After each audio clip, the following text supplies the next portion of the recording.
तेरे बदन से नागों की तरह मैं लिपटा रहता हूँ, बदन कहीं चंदन तो नहीं है। सोचता रहता हूँ अक्सर मन की बातें मान के रांझा, एक दिन सब कुछ खो बैठा, मन ही कहीं दुश्मन तो नहीं है।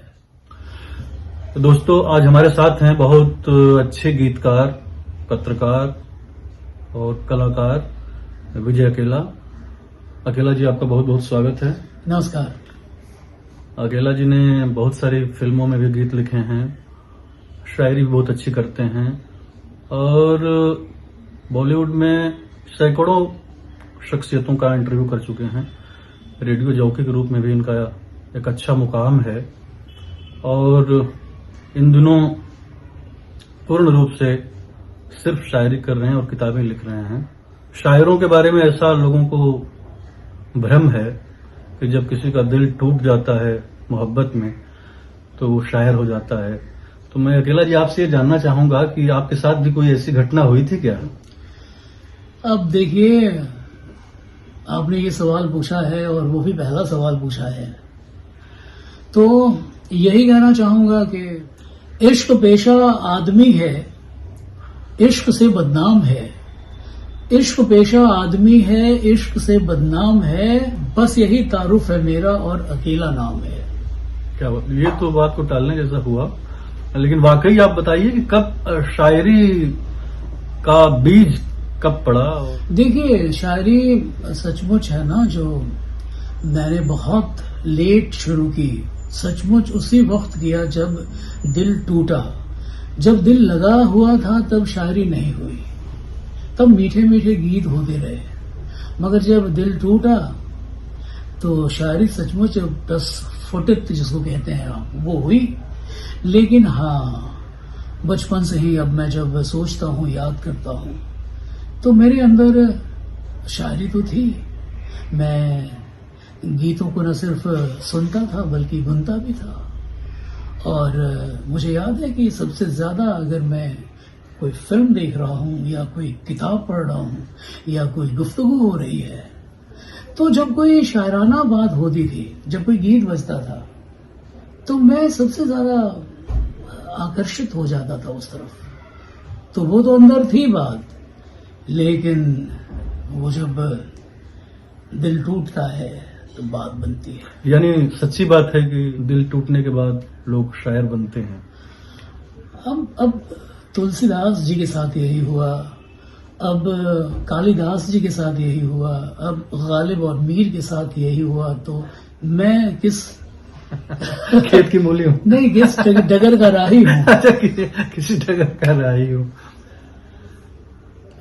फिल्मों की बात करें तो आपकी बड़ी धमाकेदार शुरुआत हुई थी एक पल का जीना से, फिर बाद में एक और गीत बड़ा धमाकेदार आपका आया, दिल न दिया दिल न लिया।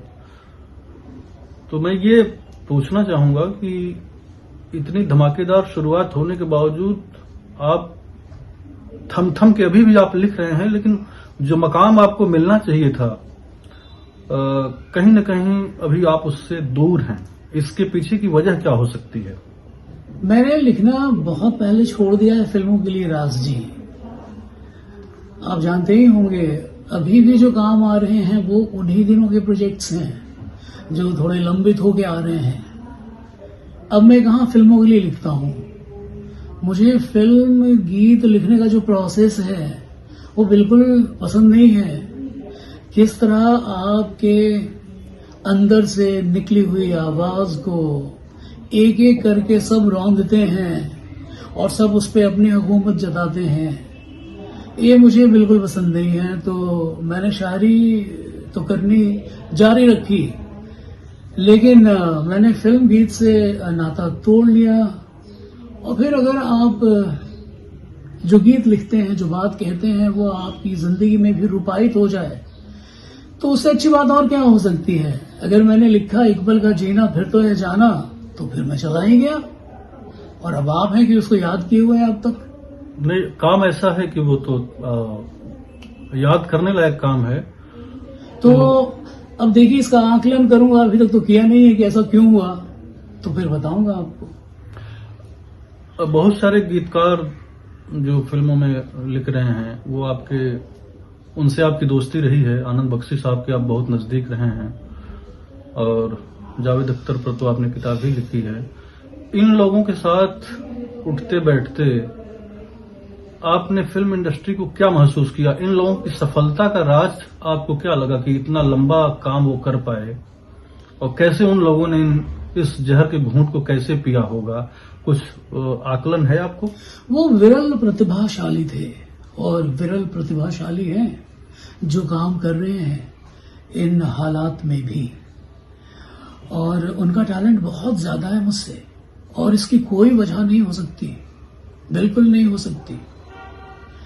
कई ऐसे शायर हैं जिनको जब कोई पंक्ति प्रोड्यूसर और डायरेक्टर सुझाता है तो वो उसको मान लेते हैं, सहर्ष मान लेते हैं, तो वो एक बहुत बड़ी काबिलियत है। और कुछ हमारे जैसे लोग हैं जो अड़ जाते हैं, वो बहुत बड़ा प्रॉब्लम है मेरे साथ। ऐसी कई बातें हैं और कई ऐसे शायर भी हैं, एक नाम तो आपने लिया, वो मैं भी लूंगा, कि जावेद अख्तर साहब को तो आप सजेस्ट ही नहीं कर सकते। आप अगर एक संगीतकार हैं, आप अगर एक प्रोड्यूसर डायरेक्टर हैं, आपने सजेस्ट किया तो मान लीजिए कि वो उसको लेंगे ही नहीं, और उसकी वजह बहुत क्लियर है उनकी नजर में भी। और अगर आप गहन अध्ययन करें तो पता लगेगा आपको कि अगर आपकी सुझाई हुई चीज एक शायर ले लेता है मुरव्वत में कि चलो भाई आप ही प्रोड्यूसर हैं, आप ही डायरेक्टर हैं, आप म्यूजिक डायरेक्टर हैं, तो आप समझ रहे हैं बातों को ज्यादा, लेकिन अगर आपने मुरव्वत में भी वो चीज ले ली ना, तो वो इंसान अपने जीते जी उस बात को शामिल किए बगैर किसी इंटरव्यू में 10 साल बाद, 20 साल बाद, 25 साल बाद, क्योंकि गानों की उम्र तो हजारों साल की होती है, मेंशन किए हुए कि ये हमने सुझाया था, वो इस जहाने फानी से पूछ नहीं करेगा। और दर्जनों एग्जाम्पल्स हैं इसके। तो आपको लगता है कि आनंद बख्शी या समीर या और भी जो लोग बहुत ज्यादा फिल्मों में गीत लिख पाए, वो लोग म्यूजिक डायरेक्टर्स की इन शर्तों को मान लेते थे? बहुतों ने माना है, बहुत अभी भी मान रहे हैं, मगर बावजूद इसके ये बहुत विरल प्रतिभाशाली लोग हैं। आनंद बख्शी साहब, मजरूह साहब, जावेद अख्तर साहब, जानिसार अख्तर साहब, ये सब लोग बहुत टैलेंटेड लोग भी हैं और समझौते भी करते हैं। एक तो आपने कही बात विरल प्रतिभा की। प्रतिभा तो चाहिए ही हर क्षेत्र में, जब तक आपकी प्रतिभा मुकम्मल नहीं है तब तक आपको मौके उस तरह के नहीं मिलते हैं। लेकिन प्रतिभा के अलावा और कौन सी बातें हैं जो किसी इंसान को फिल्म गीतकार के रूप में सफल बनाती हैं? देखिए, मैं ज्यादा जानता नहीं हूं इस बारे में जो आप मुझसे ये सवाल पूछ रहे हैं। मेरी एक जिद थी कि क्या मैं कोई गीत लिख सकता हूं। गीत लिखा, मैंने सोचा क्या मेरा भी गीत हिट हो जाएगा। गीत हिट हो गया। इससे ज्यादा मेरी जानकारी है नहीं। मैं तो दीवाना हूं जिन शायरों के नाम लिए। तो अपने गीत हिट होने के बाद मैं उधर चला गया। आनंद बख्शी साहब ने किस तरह जुल्फें संवारी हैं शायरी की। मैं चला गया कि साहिर क्या चीज थे। मैं ज्यादा नहीं जानता हूं और मुझे साहिर की वो बात हमेशा याद आती है कि एक रास्ता है जिंदगी जो थम गए तो कुछ नहीं, ये कदम किसी मकाम पे जो जम गए तो कुछ नहीं। तो मैंने सिर्फ गीतकारिता ही नहीं की, बहुत सारे और काम किए हैं जिनमें मैं थोड़े थोड़े वक्तों के लिए रहा हूं। और अब देखिए ना, जब मैंने 4-5-6 किताबें लिख ली हैं तो अब इस दुनिया से भी मैं दूसरी दुनिया में जाना चाहता हूं, क्योंकि जिंदगी तो एक ही है राज जी। अब आनंद बख्शी के ऊपर आप पीएचडी करना चाह रहे थे, लेकिन वो काम शायद पूरा नहीं हुआ आपका। जी, तो उसके बारे में कुछ कहना चाहेंगे? हिंदी विभाग जो मुंबई विश्वविद्यालय का है, उनके लगभग उस जमाने के तमाम प्रोफेसर से मैंने इल्तजा की थी कि मैं आनंद बख्शी साहब पे पीएचडी करना चाहता हूँ। ये गीत इतने अच्छे हैं और मुझे इतने भाते हैं, पूरे बचपन से लेके अब तक की जिंदगी में वो हर घड़ी मुझे रास्ता दिखाते हैं, हर घड़ी मुझे एक जो मस्ती वाली बात होती है उसमें सहयोग करते हैं। मगर साहित्यकार डर गए कि वो अब किसी फिल्म शायर, फिल्म गीतकार के काम के लिए योगदान देंगे। और वही क्यों, फिर बाद में प्रकाशक भी तैयार नहीं हुआ। वो जो मेरी किताब आई है मैं शायर बदनाम, उसके लिए पहले हिंदी साहित्य जगत के जगदम्बा प्रसाद दीक्षित जी ने बहुत कोशिश की, बल्कि इल्तजा की कि भाई आप आनंद बख्शी जी को समझिए। और फिर बाद में जावेद अख्तर साहब तो अड़ गए कि आप नहीं, आपको विजय अकेला की ये किताब है जो छापनी ही चाहिए। जब ऐसी बातें हुई तब जाके एक किताब आनंद बख्शी साहब की आई। मैं शुक्रिया अदा करना चाहूंगा शुभ महेश्वरी साहब को जिन्होंने इसको लेके। अब तो ये स्थिति बदली है। अब मुझे लगता है ये आप 85-90 की बात, ये 95-96 की बात, 95-96, हाँ, तब शायद ये रूढ़ी थी लोगों जी में। जी जी जी। अब ये स्थिति कुछ बदली है जी। मजरूह पे भी आपने एक किताब लिखी है, तो वो किताब लिखने की जरूरत आपको क्यों महसूस हुई? आज तो मतलब नेट पे सारा कुछ मौजूद है। मैं बताऊं आपको, आपने बिल्कुल सही कहा। आनंद बख्शी साहब की जब किताब हमने लिखी तो उस वक्त नेट पे सब कुछ अवेलेबल नहीं था, लेकिन सीडी और कैसेट्स में तो था ही, कुछ छुपे हुए गानों को छोड़कर। मगर मैं आपको बताऊं, आज भी आपको रेयरेस्ट सॉन्ग नहीं मिलेंगे जानिसार अख्तर के नेट पे। आज भी रेयरेस्ट सॉन्ग आपको बहुत सारे शायरों के नहीं मिलेंगे। तो एक तो वो जिद, और दूसरी जो बात है उसका इंटरनेट के आने से कोई मतलब नहीं है। हम गानों को संगीत और गायकी और फिल्म से जोड़ के देखते हैं। हमारी जिद ये है कि नहीं, सिर्फ शब्दों को पढ़ें आप किताब की शक्ल में और फिर देखें कि उसके मतलब कम निकलते हैं कि ज्यादा निकलते हैं। जाहिर है ज्यादा, बहुत ज्यादा निकलते हैं। तो वो जो ज्यादा और बहुत ज्यादा निकल रहे हैं उसके मतलब, उसको भी तो पाठक जाने, दुनिया जाने। ये जिद थी असल इन सब लोगों की किताबों को निकालने के पीछे, जानिसार अख्तर साहब की या मजरूह साहब की या आनंद बख्शी साहब की। आपने महसूस किया होगा कि इन दिनों जो गाने बन रहे हैं उनमें वो बात नहीं है जो पहले के शायरों में हुआ करती थी। गानों की उम्र कम रह गई है और उनमें वो तत्व भी नहीं है कि ताकि उनको दोबारा सुना जा सके, दोबारा उसको गुना जा सके। तो इसके पीछे की वजह क्या लगती है आपको? नए गानों में बात नहीं है, ये बात गलत है। नए गानों में भी बहुत बात है। और आज के जमाने को देखिए तो वो उन्हीं गानों के साथ अपनी जिंदगी की सारी मस्तियां कर रहा है। हम कैसे कह सकते हैं? अलबत्ता ये सच है कि हम उन गानों के साथ जुड़े हुए हैं और आज के जमाने के लोग इन गानों के साथ जुड़े हुए हैं। मगर एक बारगी से हम ये नहीं कह सकते कि आज के गाने अच्छे नहीं हैं। हाँ, मगर ये तो सच ही है कि गोल्डन एरा में जो काम हुआ है, जो मजरूह ने काम किया है, जो शैलेंद्र ने काम किया है, जो कैफे ने काम किया है, जो साहिर ने काम किया है, जो राजेंद्र कृष्ण ने काम किया है, उफ कैसा काम है। शकील ने काम किया है।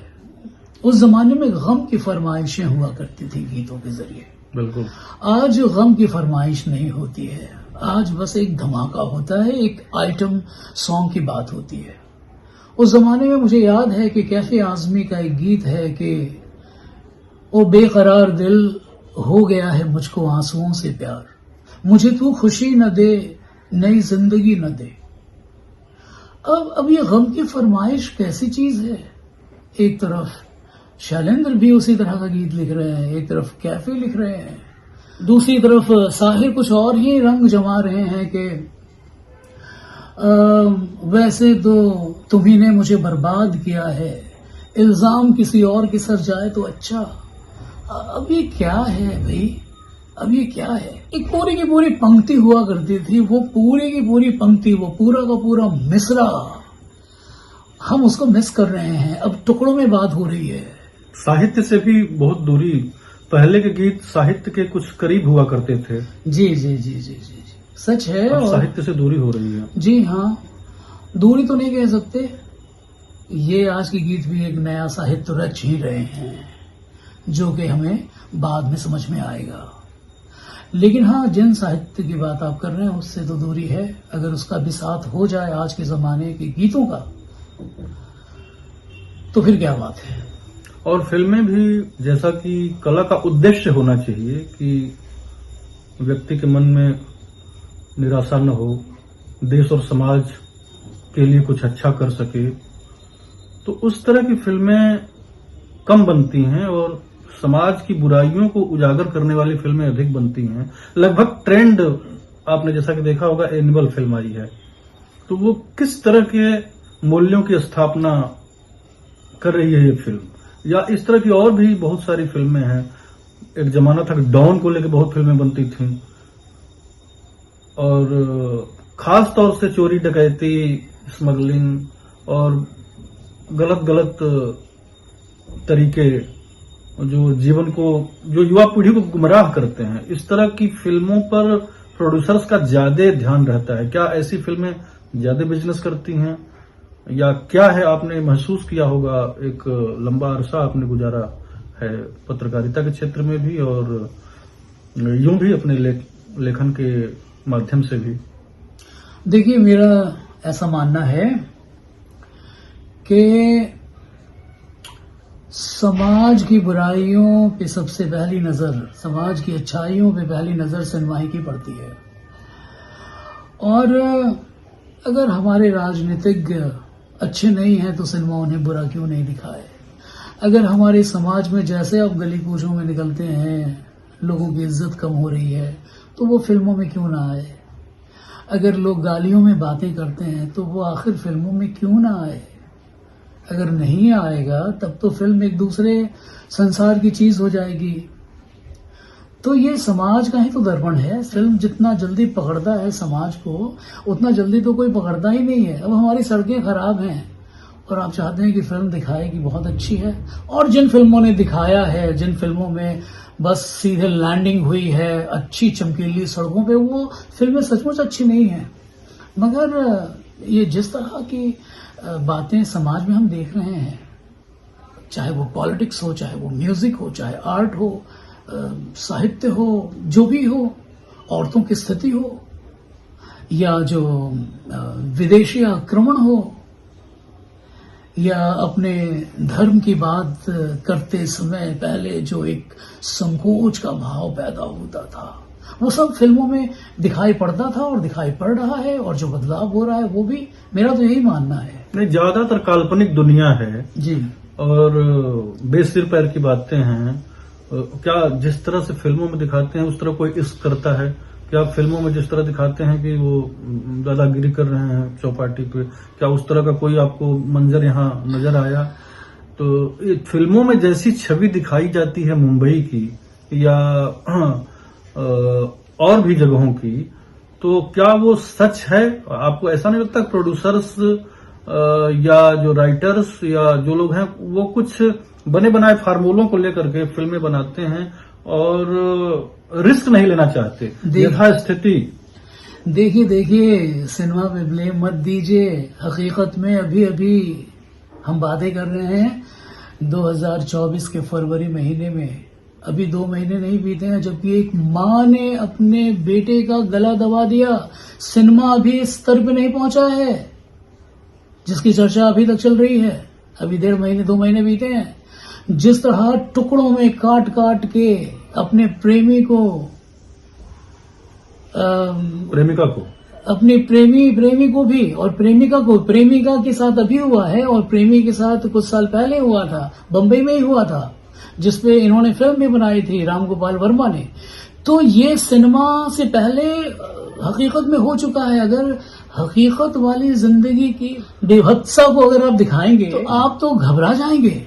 मुझे तो लगता है कि सिनेमा फिर भी है ना, जो फॉर्मूलों में है तो ठीक है, अदरवाइज जो जिंदगी है वो बहुत खतरनाक है। बहुत मीठी भी है तो बहुत खतरनाक भी है। सिनेमा में स्ट्रगल करने वाले लोगों की संख्या बहुत ज्यादा है। चांस कम लोगों को मिल पाता है और हर दिन हजारों की संख्या में लोग मुंबई आते हैं और अब तो स्ट्रगल के तरीके भी बदल गए हैं। तो ऐसे में जो नए आने वाले लोग हैं उनके लिए आप क्या कहना चाहेंगे? भाई कहना तो यही है कि मेहनत करें, खूब मेधावी हों, अपने आप को इतना मांझें कि सफलता और असफलता का जो पैरामीटर है, जो मानक बने हुए हैं, उससे उनका जहन दूर चला जाए। अगर एक कवि जो कि फिल्मों के माध्यम से बहुत मशहूर होना चाहता है, अगर एक अभिनेता जो फिल्मों के माध्यम से अपने आप को ज्यादा खोलना चाहता है, मैं कहता हूं कि अगर उनकी जिंदगी में वो मकाम नहीं आया तो वो जिस महफिल में बैठे हुए हैं, जिस मोहल्ले में हैं, वहीं पे एक अच्छी धुनी रमा दें। और क्या कह सकते हैं, भीड़ तो बहुत है इस क्षेत्र में और सक्सेस का रेट बहुत कम है। हमारे देश में लाखों लोग हर साल इंजीनियरिंग करते हैं, बन जाते हैं इंजीनियर, मगर अगर मैं एक सांस में आपको 5 संगीतकार, 5 सिंगर, 5 एक्टर के नाम लेने के लिए कहूं, 5 साहित्यकार ही के नाम लेने के लिए कहूं तो आप घबरा जाएंगे। तो ये है ही ऐसा फील्ड। मगर जिस तरह से सक्सेस मिलती है, अगर आप सक्सेसफुल हो जाते हैं तो फिर जितनी पूजन आपकी होती है उतनी पूजन क्या एक इंजीनियर को नसीब होती है, क्या एक डॉक्टर को नसीब होती है। तो फिर सवाल यही उठता है कि अगर आप रेयर ऑफ द रेयरेस्ट होना चाहते हैं तो वो हर फील्ड में उतनी ही भीड़ है। अगर एक ऐसा डॉक्टर आप सोच रहे हो जिसने कुछ इन्वेंशन नया नया किया हो तो वहां पे भी बहुत कम है संख्या। एक्टर के लिए भी बहुत कम है, सभी को तो अवार्ड नहीं मिलते, ऑस्कर लगे हुए हैं सब। आपने शुरुआत एक्टिंग से की थी, आपका अनुभव क्या रहा? अरे नहीं वो गालिब का शेर मुझे बचपन से ही बहुत बेचैन करता है कि हजारों ख्वाहिशें ऐसी कि हर ख्वाहिश पे दम निकले। बहुत निकले मेरे अरमान, लेकिन फिर भी कम निकले। तो कभी जरा सी एक्टिंग कर ली, कभी कुछ पत्रकारिता कर ली, कभी गीत लिख लिया, कभी रेडियो में चले गए, कभी किताबें लिख ली, कभी इश्क किया, कभी हस्बैंड बन गए, कभी बाप बन गए। तो टुकड़े टुकड़े में आपने कई काम किए, तो एक जगह आपका मन कहीं रमा क्यों नहीं? अरे नहीं लगता है, वो शायर कहता है ना बशीर बद्र की किसी आईने में देर तक चेहरा नहीं रहता। वो नहीं है, वो लाख कोशिश आप कर लीजिए। वो ये जितनी बातें मैंने आज आपको इस इंटरव्यू में कही, अब मैं पुराना हो गया यहां से, अब मुझे एक नया मकाम ढूंढना पड़ेगा। इसीलिए इंटरव्यू देने से डरता हूं। जब तक जहन में रहती हैं बातें तो जमी रहती हैं बातें, जब वो निकल जाती हैं तो लगता है कि अरे ये तो हो गई, अब चलो अगली मंजिल की तरफ बढ़ते हैं। आप समझ रहे हैं मेरी बात को? बिल्कुल। आपने थिएटर भी किया है, तो थिएटर का क्या अनुभव रहा आपका और क्या भविष्य में भी थिएटर से आप जुड़ना चाहेंगे? थिएटर का अनुभव बहुत अच्छा रहा, बेशकीमती रहा। जवानी के दिन भी थे तो उस जमाने में तो जो भी किया वो बेशकीमती ही किया। एक बात हमेशा चुभती रही थिएटर में कि इसका रिपीट वैल्यू क्यों नहीं है। जो हमने इतना झाल बजा के पटना की सड़कों पे भीड़ इकट्ठे किए, प्रस्तुतिकरण किया, लोगों की नजरों से नजरें मिलाई, एक अच्छे उद्देश्य के लिए प्ले किया, नुक्कड़ नाटक किए, स्टेज भी किया पटना में, नुक्कड़ नाटक किए, और फिर हम दूसरा प्रस्तुतिकरण करें इसके लिए हमने चंदा भी लिया लोगों से। वो समाप्त हो गया। फिल्मों में तो वो ठहर जाता है, किताबों में तो वो ठहर जाता है। तो ये सबसे बड़ी मुसीबत थी कि ये मंजर को हम कैद क्यों नहीं कर पाते। खैर अब तो उसकी भी शूटिंग हो सकती है, लेकिन उस जमाने में इतनी सहूलियतें तो नहीं थी, तो वो उस जमाने में बहुत चुभती रही बात। हालांकि नाटक एक ऐसा फील्ड है कि नाटक करने वालों को सिनेमा और टेलीविजन में आने की कोई जरूरत नहीं है, जिस तरह साहित्यकारों को सिनेमा में आने की जरूरत नहीं है। वो अपने आप में बहुत बड़ा फील्ड है। जैसे एक पत्रकार को बिल्कुल फिल्म में आने की जरूरत नहीं है, जैसे एक आरजे को, एक रेडियो जॉकी को भी आने की जरूरत नहीं है। ये दुर्भाग्य नहीं है तो और क्या है कि लोग समझते हैं कि फिल्म में क्या कहते हैं वो एन केन प्रकारेन पहुंच जाओ। ये मेरी बात समझ में नहीं आती। फिल्म ज्यादा 400 चलती है रोज, तो जाहिर सी बात है लोग ज्यादा लोगों तक पहुंच पाते हैं। देखिए आपको कितनी आसानी से समझ में आ गई, हमें नहीं आती इतनी आसानी से। आपका मन नहीं हुआ कि जैसे रेडियो के अलावा आप प्राइवेट चैनलों के लिए भी काम करें, और ये जो फिल्म पत्रकारिता का काम है उसको और ज्यादा? राज जी, बहुत लंबा अरसा फिल्म पत्रकारिता में मैंने बिताया, तकरीबन 15 बरस। रेडियो जॉकिंग में भी जब इंटरव्यूज करते थे तो वो भी a kind of film journalism ही था, क्योंकि मीठा जर्नलिज्म था, मीठे मीठे गाने बजाते थे, कड़वे सवाल प्रिंट मीडिया में बहुत पूछे, वो ज्यादा दिलचस्प था। इसमें ज्यादा मजा नहीं था मगर किया। लेकिन कुछ अपने लिए करना चाहता था तो सब छोड़ता गया। कितना आखिर आप इंटरव्यू करेंगे दूसरों का, कितनी बातें आखिर दूसरों की करेंगे। मगर दूसरे जब वो कारनामे अंजाम देते हैं जो आप नहीं दे पाते हैं तो आपको उनकी तरफ वापस मुड़ना पड़ता है। फिर भी देखिए, फिर मैं किताबों की तरफ मुड़ गया। मुंबई आने के बाद आप बहुत सारे कलाकारों से मिले और भी बहुत सारी दूसरी शख्सियतों से मिले, तो इस दौरान का कोई दिलचस्प किस्सा आपको याद हो तो आप मेरे साथ शेयर करें। देखिए, मैंने, जैसा कि आपने सही कहा, मैं फिल्म पत्रकारिता के जरिए लोगों से मिला। और फिल्म पत्रकारिता करने की पहली वजह तो ये थी कि ब्रेड एंड बटर का सवाल था और सारा जहन में था, बड़े बड़े डेटा जहन में थे, तो रेफरेंस की कोई जरूरत नहीं थी और उस जमाने में नेट भी नहीं था, तो बहुत आसानी से कर बैठा। लेकिन एक और वजह थी कि फिल्म इंडस्ट्री के लोग मतलब इतने चमकीले कैसे होते हैं, कैसे लोग होते हैं जो इतनी अच्छी अच्छी बातें लिखते हैं, ऐसा अभिनय करते हैं, ऐसी फिल्में बनाते हैं, मैं जरा देखूं इनकी जिंदगी क्या है। तो ये जो मेरी लालसा थी, इसी ने मुझे एक पत्रकार के तौर पे बहुत सारे लोगों से मिलने के मौके दिए और अपनी जिंदगी के साथ जोड़ के इन्हें देखने लगा कि कहाँ पे हमारी जिंदगी इनसे बेहतर है, कहाँ पे मैं इनकी जिंदगी के सामने जरा सा भी नहीं ठहरता हूँ।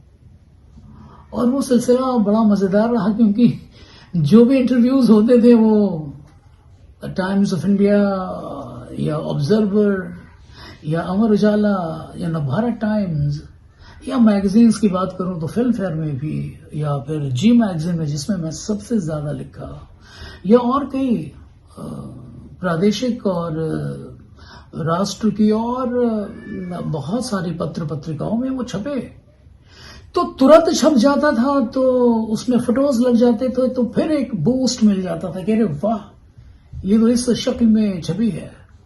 तो बड़ी अच्छी जिंदगी थी वो, और उसमें बहुत अच्छी अच्छी कहानियां, अच्छी अच्छी बातें हुई। वो तो है, सच है। कोई किस्सा इस तरह का, जैसे राजकुमार के किस्से बहुत मशहूर हैं। नहीं, मैं किसी का नाम तो नहीं लेना चाहूंगा, लेकिन बिना नाम लिए बताना चाहें आप। लेकिन जैसे कि एक संगीतकार से बड़ी घनिष्ठता थी और कई संगीतकारों से थी, तो उनमें से एक साहब ने कहा, जिनके मैंने 2-4 इंटरव्यूज किए थे, उन्होंने कहा कि तुम अब भी मुझसे सवाल पूछोगे? अरे तुम खुद सवाल पूछो, तुम खुद जवाब दो और वो मुझे बताओ और छाप दो। और छाप दो और मुझे बताओ। एक्चुअली वो क्या है ना कि वो इस तरह से एक तीखे प्रश्न पूछने वाले पत्रकार को पीआरओशिप में तब्दील करने की वो चाल होती है, जिसमें मुख्य तौर पे 99% जर्नलिस्ट तो आ ही जाते हैं। मैं अकेला जर्नलिस्ट था। मैं पूरे दावे के साथ कहूंगा और अपनी तारीफ भी करूंगा, कभी किसी पर्सनालिटी के आगे दामन नहीं फैलाए। ये नहीं कहा कि मेरी बेटी की शादी है, ये नहीं कहा कि मेरी बहन की शादी है, ये नहीं कहा कि मुझे वहां पैसे देने हैं, मुझे रहने की दिक्कत है। ये इशारा होता है कि भाई मैंने आपका इंटरव्यू किया है, अब आप मुझे पैसे दीजिए। और वो भी फांसते हैं इस तरह से करके कि अरे भाई क्या जरूरत है, आपके मन में जो इच्छा है वो लिखिए। उस जमाने में हुआ करता था ये। खूब, ये किस जमाने में नहीं हुआ है, जब से ये कलम और कागज ने एक दूसरे के साथ संबंध बनाए हैं, जब से ये काम होता रहा है। बल्कि बहुत सारे लोग तो नाराज हो गए कि अरे तुम कितनी दूरी बना के रखते हो। बहुत सारे लोग, मैं जोक कर रहा हूं और तुम हंसना ही नहीं चाहते। मैं फंसना नहीं चाहता था। बहुत सारे बड़े बड़े पर्सनैलिटी मुस्कुराते हुए आते थे, बहुत ज्यादा। लेकिन अगर मैं भी उनके साथ मुस्कुराने लगूं तो फिर खाक सवाल पूछ पाऊंगा। ऐसा हुआ है। लेकिन अब नाम क्या लूं? म्यूजिक डायरेक्टर्स का भी रवैया मैं देखता हूँ गीतकारों के प्रति बहुत नर्म नहीं रहता है। उनके आमतौर से लोग कहते हैं कि मतलब एक गीत में आप 20 संतरे लिख के लाइए, उसमें से हम 2 निकाल लेंगे, 3 निकाल लेंगे, या और भी कई तरह की शर्तें जो आपने दूसरों को देखा हो करते हुए या आपके साथ जो गुजरा हो। अरे अब इसी तरह से काम होता है तो करते हैं काम। मैंने ये तो नहीं देखा है जो आपने कहा मुझसे। मैंने ये जरूर देखा है कि किस तरह साहिर लुधियानवी ने संगीतकारों को बोला है कि आप 20-20 धुनें बनाइए। मैंने जावेद अख्तर साहब को देखा है कि किस तरह वो संगीतकारों को नीचे दरी पे बिठा के खुद कुर्सी पे बैठ के उनसे बातें करते हैं। मैंने आनंद बख्शी को नचाते हुए देखा है। मेरे पास तो ऐसे किस्से हैं, मेरे पास वो किस्से ही नहीं है जिसकी तरफ आप इशारा कर। लेकिन वो है तो सच्चाई तो है कि गीतकारों को, ये जो आपने बताया ये तो चंद नाम है जो संगीतकारों को अपनी उंगली पे नचा पाए। लेकिन ऐसे लोग, ऐसे संगीतकार ज्यादा हैं जिन्होंने गीतकारों को परेशान किया और अब भी कर रहे हैं। तो उनके बारे में यही कहना चाहिए कि उन्हें ऐसा नहीं करना चाहिए। कर तो रहे हैं। देखिए, अगर ऐसा कर रहे होंगे तो इसीलिए कर रहे होंगे कि गीत से जीतना मुश्किल है। तो जब जीत मुश्किल हो जाती है तो इस तरह के रवैये लोग अख्तियार करते होंगे। आप कह रहे हैं तो सही ही कह रहे होंगे। आप वाकिफ नहीं है इससे? हमारे साथ ऐसा कोई वाकया पेश नहीं हुआ है। यही सब बातें मैंने सुनी जमाने से, तो मैंने कहा कि छोड़ो भाई, एक गीत लिखना चाहा था, वो गीत लिख लिया, अब दूसरी तरफ बढ़ते हैं। आपकी एक किताब आई है इन दिनों, ये दुनिया अगर मिल भी जाए तो क्या है। ये साहिर लुधियानवी के गीत का एक मुखड़ा है। तो मैं जानना चाहूंगा कि इस किताब के माध्यम से आप क्या कहना चाहते हैं। जी जी बिल्कुल। अब तो दूसरा एडिशन भी आ चुका है, ये दुनिया अगर मिल भी जाए तो क्या है का। ये कोई साहिर की बायोपिक नहीं है कि साहिर कहाँ पैदा हुए, साहिर ने पहली मोहब्बत किनसे की, उनकी आखिरी मोहब्बत का नाम क्या था, उनका ताल्लुक उनकी अम्मी के साथ कैसा था, जमाने के साथ क्या रवैया था। नहीं, साहिर की शायरी बंबई के लोगों की जिंदगी, आम लोगों की जिंदगी, नेशनली इंटरनेशनली किस तरह प्रभावित करती है, ये फिल्म स्क्रिप्ट उस पे है। और सिर्फ प्रॉब्लम की तरफ इशारा नहीं करती है बल्कि उनका सलूशन भी देती है। आमतौर पे जो हमारे कवि, शायर, कथाकार, रचनाकार हैं, संगीतकार हैं, ये समस्याएं बताते हैं, उनका निदान कभी बताते हैं। तो इसमें निदान की तरफ साहिर बढ़े हैं अपनी शायरी के जरिए, तो हमारी फिल्म भी निदान की तरफ बढ़ी है और उसको मैं बनाना चाहता हूं, मगर वो कंप्लीट नहीं हो पा रही है। लंबा अरसा बीत चुका है। एक्टर के रूप में आप किन लोगों को देखते हैं? लेकिन जब मैं ये सोचता हूं कि यश चोपड़ा साहब बनाना चाहते थे साहिर को लेके एक फिल्म, उनसे नहीं बन पाई। जब मैं ये देखता हूं कि संजय लीला भंसाली बनाना चाहते हैं फिल्म और उनसे भी नहीं बन रही है, उनके पास तो पूरी सामर्थ्यता है, तो इसी बात का संतोष मिलता है कि बन तो जाएगी ही फिल्म, थोड़ा वक्त लगेगा। तो आपने कास्ट किया है? जी जी जी जी मैंने कई लोगों से बात की, लेकिन होता क्या है ना कि जब कास्ट तैयार होती है तो हमारे प्रोड्यूसर उन दिनों कहीं बिजी रहते हैं और जब वो तैयार होते हैं कि हाँ भाई चलिए बताइए, चलिए फिल्म शुरू करते हैं, तो उस वक्त खास वक्त पे एक्टर्स नहीं रेडी होते हैं। अब देखिए कब इन सभी का समावेश होता है, वो फिल्म बनती है जिसका नाम है ये दुनिया अगर मिल भी जाए तो क्या है।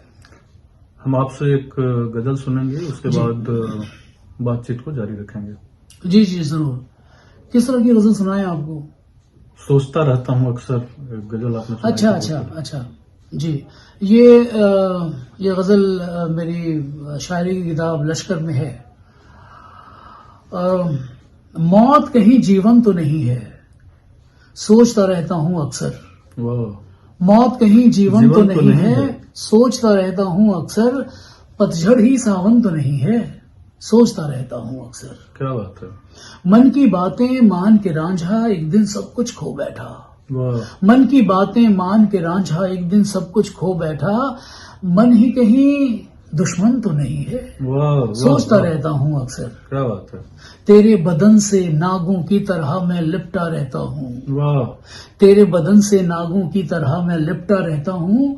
बदन कहीं चंदन तो नहीं है, सोचता रहता हूँ अक्सर। वाह, मौत वाह, कहीं वाह। जीवन तो नहीं है, पतझड़ ही सावन तो नहीं है। शेर सुनिए कि साजन जी गोरी के मन को भी चाहे तो तन को भी। वाह, साजन जी गोरी के मन को भी चाहे तो तन को भी। तन ही बना सौतन तो नहीं है, सोचता रहता हूँ अक्सर। क्या बात है। जी। और धन वालों को धन ही के पीछे पागल होते देखा। वाह, धन वालों को धन ही के पीछे पागल होते देखा। धन खुद में निर्धन तो नहीं है, सोचता रहता हूँ अक्सर। क्या बात है। वाह, आजादी के जश्न में पढ़ के असल लड़ाई भूल गए। आजादी के जश्न में पढ़ के असल लड़ाई भूल गए। आजादी बंधन तो नहीं है, सोचता रहता हूँ अक्सर। इस तरह के शेर हैं इस गजल में। वाह, जी। आज अकेला जी की बातें सुन के ये एहसास हुआ, मख्ता पेश खिदमत है। आज अकेला जी की बातें सुन के ये एहसास हुआ, होश ही पागलपन तो नहीं है, सोचता रहता हूँ अक्सर। क्या बात है, क्या बात है। शुक्रिया, थैंक यू।